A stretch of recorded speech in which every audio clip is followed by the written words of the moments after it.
Sutta by Edward Clarence Farnsworth. This piece is from the Deeper Mysteries, published 1921. Sutta, that black and hideous being, is not a product of our world, and to him neither human shape nor physical body were ever given. Coming to this earth from another, now in Pralaya, he arrived as chief and almost sole survivor of his dark company, one since recruited from humankind. As an astral entity, he at once began to prey upon our earliest races.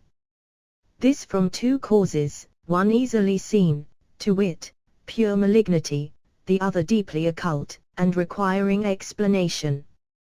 Debased karma and selfish, obdurate personal will were his dominant principles, in fact his life as a self-conscious entity.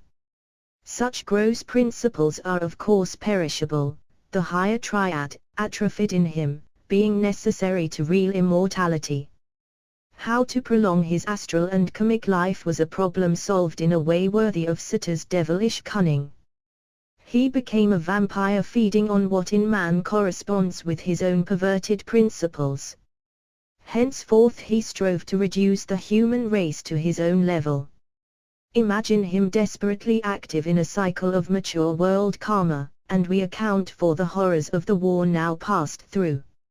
In a large view, our common enemy was unwittingly the instrument of justice to every nation involved, all of whom were more or less guilty as history shows. The Pisces avatar came at the time of a judgment more circumscribed. The fall of Jerusalem and the dispersion of the Jewish people, though momentous to themselves, were not then important events, however large appearing in subsequent history. Touching further upon the past and the present of humanity's old adversary, let it be said that while in former times his acts were inspired by fear and hatred, those of today are born of desperation, since for him the descent of the major avatar means greatly enfeebled powers during 1,000 years, after which the force generated by the avatar will subside gradually for another 1,000 years. Of one fact we are assured, Sutta cannot survive the rise of the sixth root race, because the principle of Buddhi, therein resident, will act as poison on his principles, unless he retire to some restricted department of the sub-astral plane. Virtually this will be the chaining of Sutta mentioned in Revelation. Undoubtedly the inception of the sixth sub-race is a menace to his activity. The karmic principle of gross desire cannot endure contact with the Buddhic principle of pure compassion, hence the coming of the major avatar arouses the ire of the entire dark host. Least of all this host, can the Prince of Darkness enter the presence of the Prince of Light.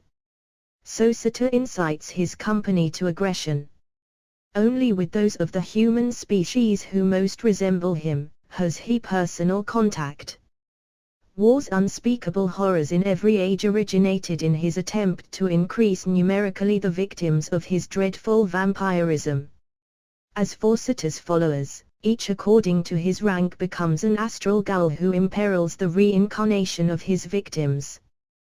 This for two reasons: first, because these victims are drained of necessary vitality, and, second, because gradually they lose human shape and intelligence, thus becoming nondescripts, or, rather, reversions to types now extinct on our globe.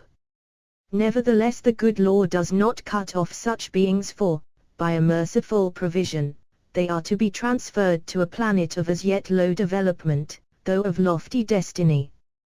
This planet is known to astrologers as the higher Venus, and as such to initiates, because with almost divine wisdom it rescues, and sets securely on a low rung of the long ladder of life, those whom other evolutions have failed to reclaim. Since the dawn of the 20th century, the world more and more has been in that wave of spiritual energy which precedes the re-embodiment of the Aquaria avatar. As the result of this influx, the virtuous are increasingly incited to virtue, while the wickedness of multitudes is reaching that culmination which means their disappearance from our evolution. The beneficial effects of this general weeding out will be realized in succeeding centuries. On the other hand, the budic wave is urges great multitudes to noble deeds of self-sacrifice,